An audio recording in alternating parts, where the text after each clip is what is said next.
ঢাকায় এসে পৌঁছেছেন জাতীয় দলের দুই তারকা ক্রিকেটার রিশাদ হোসেন ও নাহিদ রানা। শনিবার দুবাই থেকে ঢাকা এসে পৌঁছায় নাহিদ ও রিশাদকে বহনকারী বিমান। এর আগে শুক্রবার রাতে পাকিস্তান ছেড়ে দুবাইয়ের উদ্দেশ্যে রওনা দেন এই দুই ক্রিকেটার। নাহিদ ও রিশাদের পাশাপাশি দেশে ফিরেছেন পিএসএল এ খবর সংগ্রহ করতে যাওয়া দুই বাংলাদেশি ক্রীড়া সাংবাদিকও।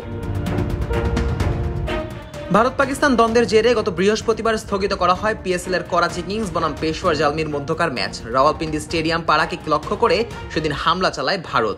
আর সেই একই স্টেডিয়ামে হবার কথা ছিল করাচি ও পেশোয়ারের মধ্যকার ম্যাচ। তবে নিরাপত্তার কথা মাথায় রেখে ম্যাচ আয়োজন করা থেকে বিরত থাকে পিএসএল কর্তৃপক্ষ। যদিও এই ঘটনার পর পাকিস্তানে খেলতে অপারগতা প্রকাশ করেন বিদেশি খেলোয়াড়েরা। তাদের দাবির প্রেক্ষিতে পাকিস্তান থেকে পিএসএল সরিয়ে সংযুক্ত আরব আমিরাতে নেওয়ার ব্যাপারে সিদ্ধান্ত জানায় পিসিবি। যদিও শুক্রবার পিসিবির পক্ষ থেকে পুরো আসর স্থগিতের সিদ্ধান্ত গ্রহণ করা হয়। টুর্নামেন্ট স্থগিত করলেও নিরাপদে বিদেশি ক্রিকেটারদের দেশে পাঠানো ছিল বেশ বড় এক চ্যালেঞ্জ। বাংলাদেশি দুই ক্রিকেটার রিশাদ ও নাহিদকে সুস্থভাবে দেশে ফিরিয়ে আনার ব্যাপারে পিএসএল কর্তৃপক্ষ, পিসিবি ও পাকিস্তানে অবস্থিত বাংলাদেশ হাই কমিশনের সাথে নিয়মিত যোগাযোগ রাখে বিসিবি। বোর্ড সভাপতি ফারুক আহমেদ সর্বোচ্চ গুরুত্ব দিয়ে পুরো অবস্থার তদারকি করেছেন। অবশেষে শুক্রবার রাতে বিশেষ এক ফ্লাইট যোগে পাকিস্তান ত্যাগ করেন নাহিদ রানা ও রিশাদ হোসেন, পাড়ি জমান দুবাইয়ে।